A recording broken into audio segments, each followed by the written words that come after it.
Amerika. Le kau. E fai pale o ngalo kapenet. Ala fatulta to konsula i tutuina.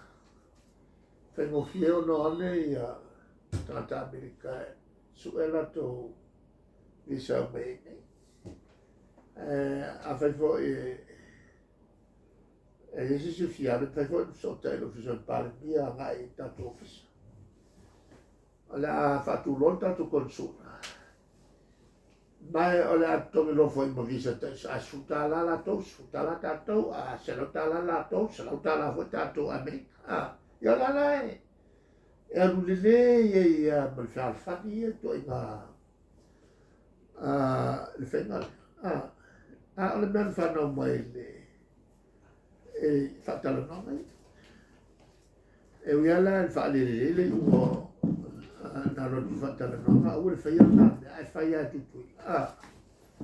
ia le fengal le tato fa e se so fani foi le mo Amerika sapo e fa mo fiona mo e la to le e se visa e o mai ai tongi mo sutala ya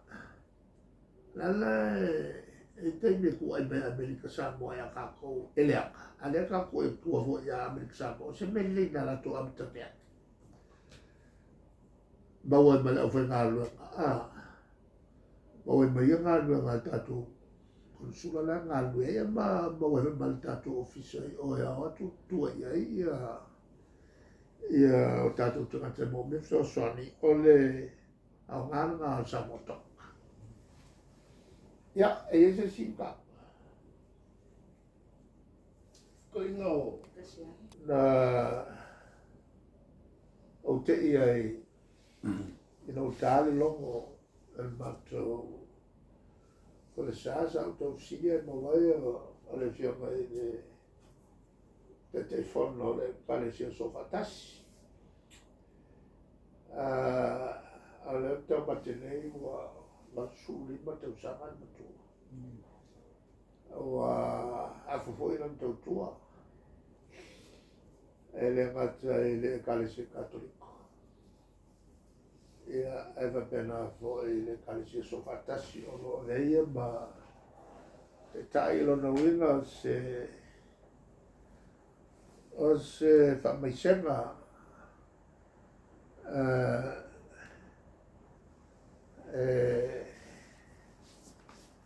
in order mo la inga whanau noa mo whanau e ngatu fo ina le kalesia maise ia o na usua whaife au tono o le whono nei e kalesia so fatasi kalesia ke sia e le voi la na nuenga e le vengo fi fo i fa fe me yai mata upu tau fatu tua e malto fo i on tau pula nei e kalesia tau kalesia e sa tele na ftuia ftuia e kalesia ke sia no samo tele bau afuanga tau pula nei tu fantasia kalesia e le ftuiai ma le e o se falfa in 1950 ele 40s a fimselauni masfulu a fimselauni masfulu lela na tula mai ai se movement i le lolaki ai amata me ai le tatai le ekalesia katoliko o Ioane Lufuto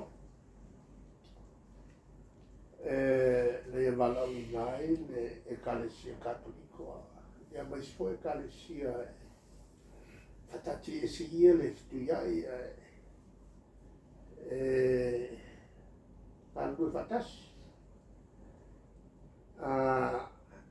ma tau foi fatino polo i ma foi le e su una mai o to falfa mai kongo ai ia na ona tala i tala ia a tau mai taimi na pe tau solo mua i ona tala lele i ona fitu ia ia ni se fea fata pela na lea na a matai no foi ona iai le movement le Samoa o tona iai se fono e kalisia ia me se foi o tuto tasi tato we foi la e kalisia ua ngai iai mana tu whapena tuto tasi mai o la tulala i fafa le lana suiele o le ngofo o le whaka o le lamosai e le whakasa e mantua la mosa o le London Missionary Society o le whalapoto o le society ai lato missionary kalesio protestano SS e le lana leo na fatulu society le na e o mai tala i le tala le il Pacifica le na mumu mai samo muli mai le ekalesia katoliko ma le ekalesia metodisi ai o le society le mumu e makula society isi se no society le kapi ma le society volleyball e la ua tutu tasilola tatou e ua tupu e fosto fama mao e le LMS la mosa e siniono e se malengo matanga e tauloa na suile ngo le vo tutu tasi samo e le lana sui meilo lea amatolo foi ona fataltala noa se falapotoka e ku fakasiai e kalesia ma e se le mea o se kuia e o mai nei ala le na i koliki kia se kalesia e le o fia o mai koko o na tute tonu e se me ie kala e le kalesia sofakasi ai o afo kongo le kalesia sofakasi e se sa ia tel tonu e le si vanga tel kongo e le satau e o fakule ma satau ai le tel kongo i kanga kau mai si fatanga te tonu mai e la te mauai le kalesia sofakasi kau mai satau ma mal fatu so Yesu la tau mai ya se kalesia la satau se kalesia kwale ai ase se me fa peranga le aka como e fa bala le mea e fa vai e te tonu ia polo inga le tua o te isfo e se fa tangata e ta lima e Maria ho ele umia na mai polo inga na ai ku pulo fa le tupu ua fasili au pule ia tangata isala e lu le pule ile tua ma mos ia sa mos ma lu ma o ese me ku pokula ia ma ke la isi me ia kalo le ku inga tawo ia ko sulla foglia mose la mea fai e fe mai tele mene ni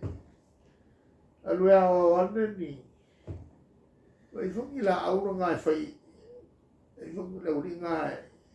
fai lima sakau o fatu le no ia ma i fongi meo kaukaringa mo meo mama ngai alo makua ngai e fawisa nga te tau mai al ka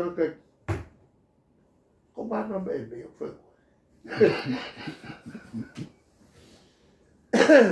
el ka kilo no vai ele akala ka conversa con lo e ora e le na fiola e alo luaru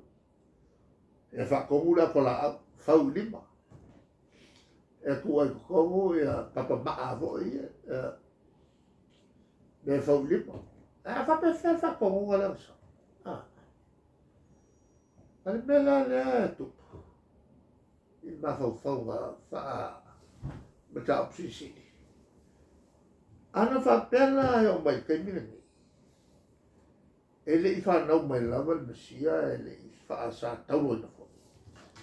e makwale mamla maka ngaka le winga le ele mo whakongu ngā le li e whaku sa kaura ku ena ngaka lau enga e umai a ngai le ae masisia mamla mai le winga ngaka le ai tanu ai wo mai le o whanau mai le masia whaasa tauro ina fo o le korusi e le la whaka mamla maka ngaka le winga le al whakongu ngā le ngā e whai i lima le sātau whai i lima ma mea e la whai ngā whai pēr ngā sea kositaut le ngaka a iei winga lo loto iei winga lo loto tātou te le mamla mai e anu te lai le li o kākou mangaku e leo mangaku i o le li ia e o fo le whakongu ngā whai ia e le tua i a mose ma rona i le whainga o kaulanga whainga kaulanga o mai povi kua povi le leia e le whama e le se povi foi le le whaau mai ia ia mai whasi kukongu lulur koko i le lulur koko i le marman Alam nang kipi moku le mera mure koe whai. Sui a koe ele whiwhi le skofi lea ngā whai ele taulanga. O siel kaulanga le ni koe paseka. Ma whakalai e lole o le lo kokol ngei o le wengal ngei o le a lili o lo toto o le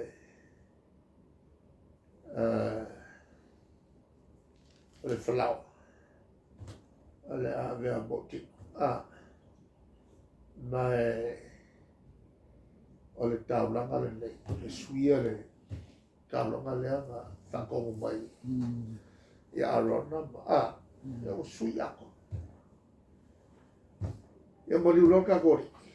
sae lua loa le avo i le pupuki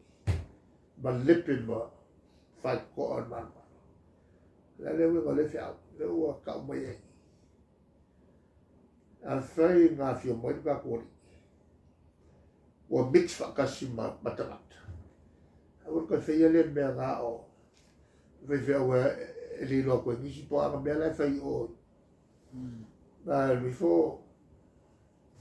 ele kiloko ngisi anga mea lai whai o ele poku hoi le ingo o le paia holy of holies ia la ua fo sui ngā mea e ngā ua whakarunga kaori o le whea ngai ngā fau uma whenga ngā koenga a whaila o lea tupu me a le whakingonga mea ngā lele a mai salapo ua au kofia lo wakari e mea maosi kāulanga siri e o le whaamau o le tu ai ngā meti sateko la le ngā mea meti sateko la le mawai o i le salapo o i le kenesi o i le a loko a pela amo e loko le mupa i mai i mele anga ia e loko whekau i maranga whekau laka si e le la o mai salamo o mai pusia paulo i le ekalesia i e pera i upo ai tō whia lo watari e mea mos tau laka si le o i whamau o le tu ai ngā o meti sa teko. La le wingo ngau. Ini koe whaangangi pofi. Meti sa teko na lenga sa wosi ka ula. Ai osi le whalawa ma le wek. Ea ana whakulanga mai lo i ngā marisua. E le mela mea kupu ilu maan kenese. Le whaka wa whai ui i le whatu ina le whenga inga fō. Ia. Ai le winga ala whamta.